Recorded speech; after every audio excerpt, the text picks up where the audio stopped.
दोस्तों, पिछले 30 सालों में अमेरिका ने 2 बार इराक के साथ जंग लड़ी है, पर वहीं दूसरी ओर ईरान, जिस पर अमेरिका ने सैंक्शंस लगाए हुए हैं, उसका इंटरेस्ट भी यहाँ बहुत ज्यादा है और इस समय वहां पर जो सरकार है वो प्रो ईरानियन ही है।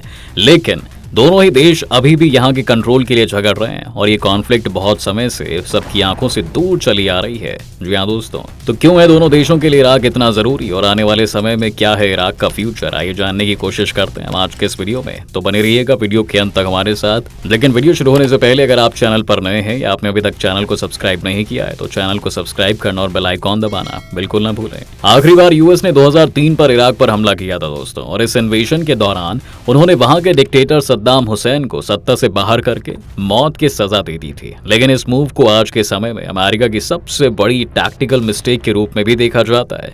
इसकी एक बड़ी वजह यही है कि इराक की 65% पॉपुलेशन शिया मुस्लिम्स की है, लेकिन सद्दाम के समय में एक सुन्नी माइनॉरिटी इन शिया लोगों पर राज कर रही और साथ ही सद्दाम को ईरान बिल्कुल भी पसंद नहीं था, जिस वजह से 1980 में दोनों देशों के बीच में एक 8 साल लंबी जंग भी लड़ी गई थी। लेकिन सद्दाम हुसैन को सत्ता से बाहर करके उन्होंने ईरान का रास्ता काफी आसान कर दिया।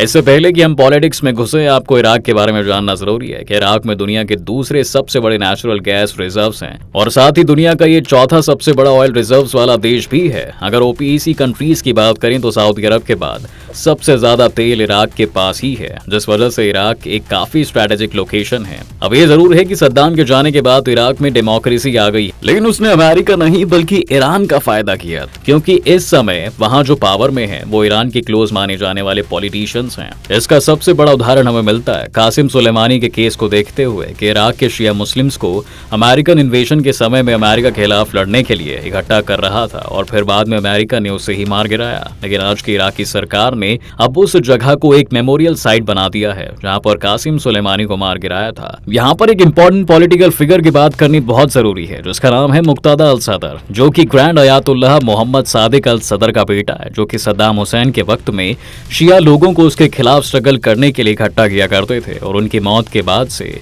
ये जिम्मेदारी मुक्तादा अल सदर ने ले ली थी। अल सदर की पॉलिटिक्स 2 मेन पिलर्स पर टिकी हुई है, एक तो शिया रिलीजियस थॉट और इराकी नेशनलिज्म, जिस वजह से उसने ना ही कभी अमेरिकन के इन्वेजन को सही माना है और ना ही उसने ईरान का कभी साथ दिया है। अमेरिकन इन्वेजन के वक्त उसने अल महदी नाम का एक मिलिशिया ग्रुप बनाया था जो अमेरिकन के खिलाफ ही लड़ रहा था। और जब इराक में डेमोक्रेसी आई तो 2005 में अल सदर ने एक शिया कोalition को ज्वाइन कर लिया, जी दोस्तों, जिसका नाम यूनाइटेड इराकी अलायंस रखा गया था और वो ये इलेक्शन जीत भी गए। लेकिन जल्द ही इस कोalition में दरारें आनी शुरू हो गई और 2007 तक ये कोalition बिखर गया। इस कोalition के बिखरने का फायदा मिला उस वक्त के प्रधानमंत्री नूरी अल मलिकी को, जो कि ईरान के करीब माने जाते थे और वहीं से उन्हें काफी सारा फाइनेंशियल सपोर्ट भी मिलता था। नूरी ने अपनी पॉपुलैरिटी को बढ़ाना शुरू किया और दूसरी तरफ अल सदर भी धीरे धीरे कुछ मुद्दों पर नूरी के साथ आए और कुछ पर उसके बिल्कुल खिलाफ। लेकिन नूरी के रूप में ईरान ने अपना आदमी इराक की सत्ता में बैठा दिया था। उसके बाद 2011 में अमेरिका इराक से चला गया और फिर जल्द ही यहाँ पर आईएसआईएस का राइज शुरू हो गया। क्योंकि आईएसआईएस एक सुन्नी फंडामेंटलिस्ट ग्रुप था, इसलिए अल सदर ने फिर से अपने महदी ग्रुप को एक्टिव किया और उसके खिलाफ लड़ने लगे। दूसरी तरफ ईरान ने भी कई सारे मिलिशियस को यहाँ पर सपोर्ट करना शुरू कर दिया, जिससे आईएसआईएस को हराया जा सके। अब आईएसआईएस के खत्म होने के बाद हुआ ये कि ईरान जिन मिलिशियन ग्रुप को सपोर्ट कर रहा था उसने उन्हें सपोर्ट करना ही बंद नहीं किया और अब वो लोग प्राइम मिनिस्टर नूरी अल मलिकी की प्राइवेट आर्मी की तरह ऑपरेट करने लगे। लेकिन ईरान क्यों इन ग्रुप्स को यहाँ पर सपोर्ट कर रहा है? दरअसल दोस्तों, कहने को तो इराक एक ऑयल रिच कंट्री है, लेकिन इराक की सरकार अपने एनर्जी सेक्टर में बिल्कुल भी इन्वेस्ट नहीं करती है, जिस वजह से चाहे इराक के पास के गैस और ऑयल रिजर्व्स दुनिया के बाकी देशों से ज्यादा हो, लेकिन वो उसे एक्सट्रैक्ट नहीं कर पाते हैं। और हालात ये है कि उन्हें अपनी खुद की एनर्जी नीड्स को पूरा करने के लिए भी गैस बाहर से ही इम्पोर्ट करनी पड़ती है और ये गैस वो लेते हैं ईरान से। जैसे कि आप जानते होंगे कि ईरान के ऊपर इस समय सैंक्शंस लगे हुए हैं, इसलिए वो किसी भी देश को अपना ऑयल या गैस नहीं भेज सकते।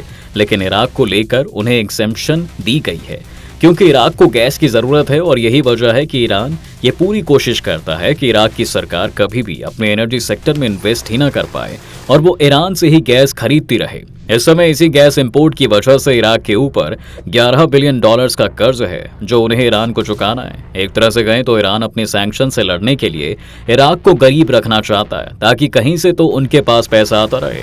यहाँ पर ये सिचुएशन अमेरिका के लिए बहुत खतरनाक है क्योंकि ईरान पर अमेरिका ने सैंक्शंस इसलिए लगाए थे क्योंकि वो अपना खुद का न्यूक्लियर बॉम्ब डेवलप कर रहे थे और अगर ईरान के पास इस तरह से पैसा आता रहेगा तो मुमकिन है कि वो जल्द ही अपना बॉम्ब बना भी लेंगे और तब अमेरिका के लिए ईरान को कंट्रोल करना और भी मुश्किल हो जाएगा। इसलिए यहाँ पर अल सदर एक इम्पॉर्टेंट पॉलिटिकल फिगर है, क्योंकि इस समय वो इराक के सबसे पॉपुलर लीडर है और कुछ समय पहले तक पार्लियामेंट में उनके फैक्शन के लोग बड़ी भारी मात्रा में थे। लेकिन क्योंकि ईरान द्वारा बैक्ड फैक्शन लगातार देश में अराजकता फैला रहा था, इसलिए अल सदर ने डिसाइड किया कि वो अपने फैक्शन के लोगों से कहेंगे कि वो अपनी सीट से रिजाइन कर दें, जिससे कि जल्दी इलेक्शंस हो सके। लेकिन ये दांव उल्टा ही पड़ गया। जी हाँ दोस्तों, और उन सीट्स पर अब प्रो ईरानियन पॉलिटिशियंस ने कब्जा जमा लिया है, जिसने सिचुएशन को और भी ज्यादा कॉम्प्लिकेटेड बना दिया है। इस समय अल सदर ने इराकी कुर्दिस्तान और इराकी सुन्नी मुस्लिम्स के लीडर्स के साथ मिलकर एक तीसरा फ्रंट बना लिया है, जो शिया सुन्नी के भेद से ऊपर उठकर एक इराकी राष्ट्रवाद की बात करता है। लेकिन क्योंकि ये लोग ईरान और यूएस दोनों के ही विरोध में है, इसलिए ईरान ने इराकी कुर्दिस्तान के एरियाज में मिसाइल स्ट्राइक्स करना शुरू कर दिए हैं। इसके साथ साथ ईरान के इन्फ्लुएंस की वजह से इराकी सुप्रीम कोर्ट ने भी इस एरिया से सारे ऑयल एक्सपोर्ट्स बंद कर दिए हैं, ताकि अल सदर को सपोर्ट करने वाले लोगों के पास कोई इनकम का सोर्स ही ना रह जाए। जो सुन्नीज अल सदर के साथ दिख रहे थे, उन्हें कंट्रोल में करने के लिए उन मिलिशियंस का सहारा लिया जा रहा है, जिन्हें ईरान से फंडिंग आती है। और इस समय क्योंकि सरकार में भी अल मलिकी के दौर का एक मिनिस्टर मोहम्मद शिया अल सुदानी है, तो एक तरह से ये भी कहा जाता है कि इराक को ईरान ने कॉलोनाइज कर रखा है। ये भी एक वजह है कि ईरान अब अमेरिका को ये दिखाने में कामयाब हो पाया है कि इस पॉलिटिकल गेम में उन्हें हराना बहुत मुश्किल है। इस समय अमेरिका के लिए सबसे अच्छे यही ऑप्शन है कि किसी तरह अल सदर के फैक्शन की सरकार सत्ता में आ जाए, ताकि इराक को ईरान के इन्फ्लुएंस से बाहर किया जा सके, उनकी फंडिंग भी रुक सके, जिससे कि ईरान अपने न्यूक्लियर प्रोग्राम को फंड ना कर पाए। लेकिन जब से अमेरिका ने सद्दाम को पावर से हटाया है, तभी से ईरान ने अपना सारा फोकस इराक में पावर हथियाने पर लगा दिया था, और आज उसका असर भी हम देख सकते हैं। ऐसे लगने लगा है कि शायद अब अमेरिका हार मान चुका है। और दोस्तों, ईरान ने अपने पत्ते यूक्रेन वॉर के दौरान भी बहुत अच्छे से खेले हैं, क्योंकि इराक पर तो उसका कंट्रोल है ही, अब वो रूस और चीन के भी करीब जा रहा है, जिस वजह से अमेरिका अपनी इन्फ्लुएंस को मिडिल ईस्ट में लूज कर रहा है और उसके दुश्मन ज्यादा स्ट्रांग होते जा रहे हैं। इस मिनी न्यूक्लियर डील की बात भी अमेरिका को इसलिए करनी पड़ी है कि किसी तरह ईरान जो चाहता है उसे वो दे दिया जाए, ताकि वो चीन और रूस को ज्वाइन ना कर सके और अमेरिका के लिए भी कम से कम दुश्मन दुनिया में रह जाए। हम ये देख सकते हैं कि वो दुनिया नहीं रही है जहां सिर्फ एक ही सुपर पावर थी, बल्कि अब ये मल्टीपोलर वर्ल्ड है, जिस वजह से जितनी दुश्मनी अमेरिका ने बाकी देशों से रखी है, और उसे भी अमेरिका धीरे धीरे सॉल्व कर रहा है। पर अब इस सब के बाद इराक का क्या होगा, ये कहना तो थोड़ा मुश्किल है, लेकिन ऐसा लगता नहीं है कि अगले कुछ सालों तक अब वो ईरान के चंगुल से बाहर निकल पाएगा। खैर, आपका इस बारे में क्या सोचना है दोस्तों, हमें कमेंट सेक्शन में जरूर लिखें। उम्मीद है आपको आज के इस वीडियो में काफी कुछ नया मिला होगा। अगर आपको ये वीडियो पसंद आया है तो इसे लाइक करें और शेयर करें, और अगर आप इस चैनल पर नए हैं तो जाने से पहले चैनल को सब्सक्राइब करना भी ना भूलें।